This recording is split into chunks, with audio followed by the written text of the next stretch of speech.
Hey everyone, this video gives you a quick recap of the chapter The Last Lesson, written by Alphonse Daudet from the book Flamingo of Class 12 CBSE. So let's get going. So let me tell you what this video holds.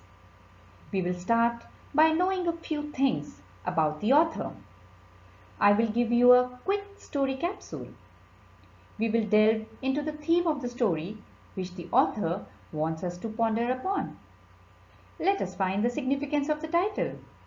And finally, let's draw a character sketch of the naughty boy Franz and the French teacher M. Hamel. So let's get going.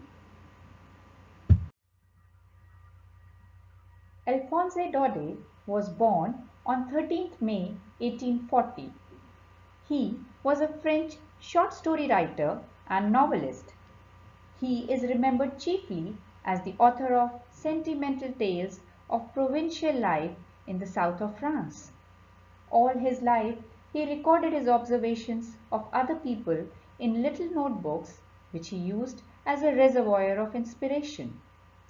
His major works include Tasting, Les Petites Choses, In the Land of Pain, and The Last Lesson. This is my favorite section, where I tell the story capsule. The Last Lesson is set in the days of the Franco-Prussian War. France was defeated by Prussia, and the districts of Alsace and Lorraine had passed into Prussian hands. The orders came from Berlin to teach only German in the schools of Alsace and Lorraine.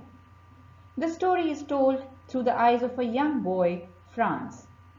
The story describes what is just another ordinary day for Franz, who started very late for school that morning.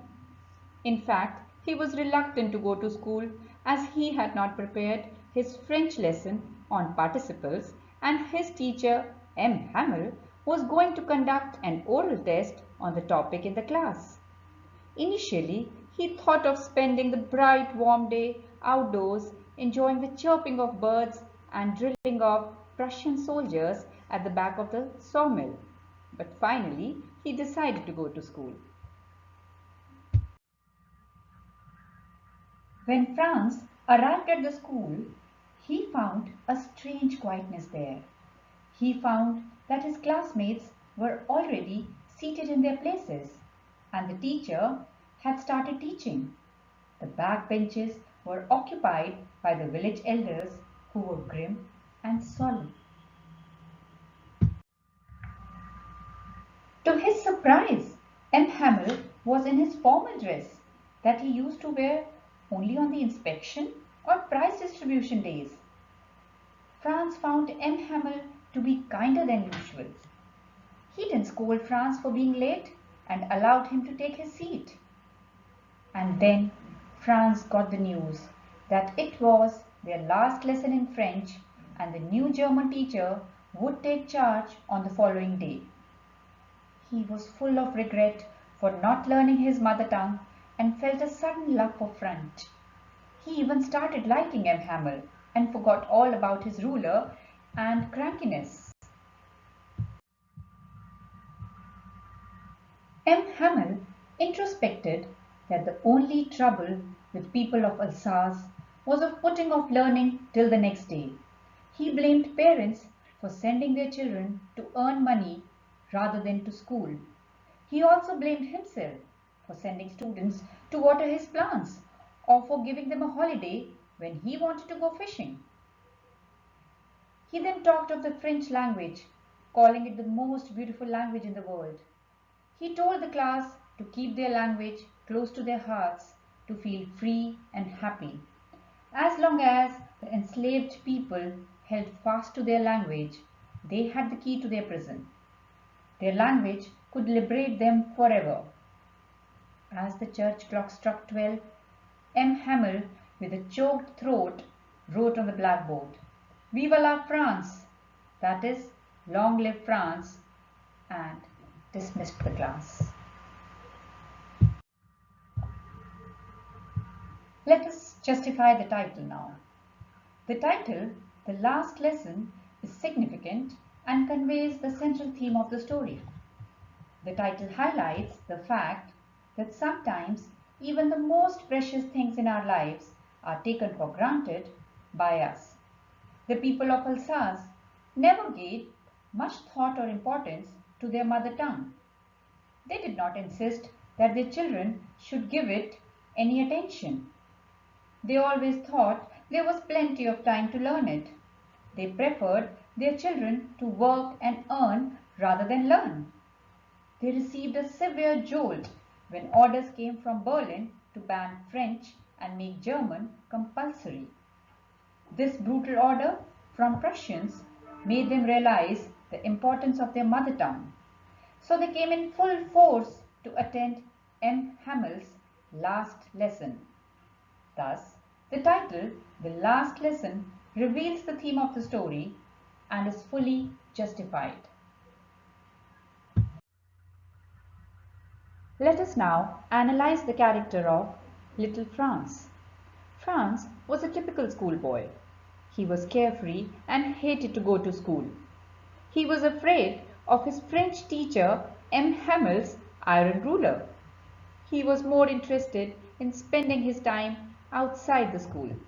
Many times he missed the school and went in search of birds' eggs or watching the Prussian soldiers drilling at the sawmill. He did not realize the importance of learning his mother tongue till the time his country passed into Prussian hands and teaching of French was banned. This came as a thunderbolt to him when he came to school and found it to be his last French lesson. At this point, he lamented the loss of his language. His entire perspective towards the language and the teacher changed. He was surprised to learn and understand everything on the last day and did not find M. Hamel strict during the lesson. He was not able to understand the severity of war and wondered whether the pigeons would be made to coo in German.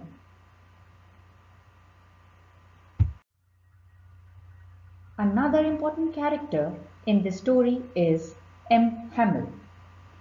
He was a teacher at a school in a village in the French districts of Alsace and Lorraine. He used to teach French. He had been teaching his mother tongue for the last 40 years. He loved his profession and had a deep sense of respect for the mother tongue. He had always been very particular and strict in imparting the knowledge of the language to his pupils.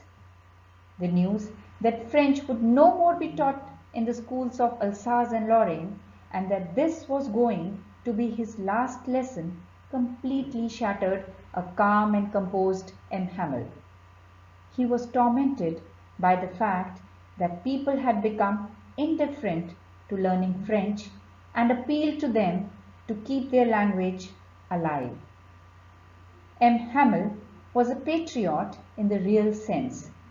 He regarded the mother tongue to be a means of holding one's identity and self-respect. He blamed not only the parents and children but himself also for neglecting French. His concern and love for his country is evident at the end of his last lesson when he writes on the blackboard, "Vive la France" in bold letters. Thank you so much for listening to me. Happy reading!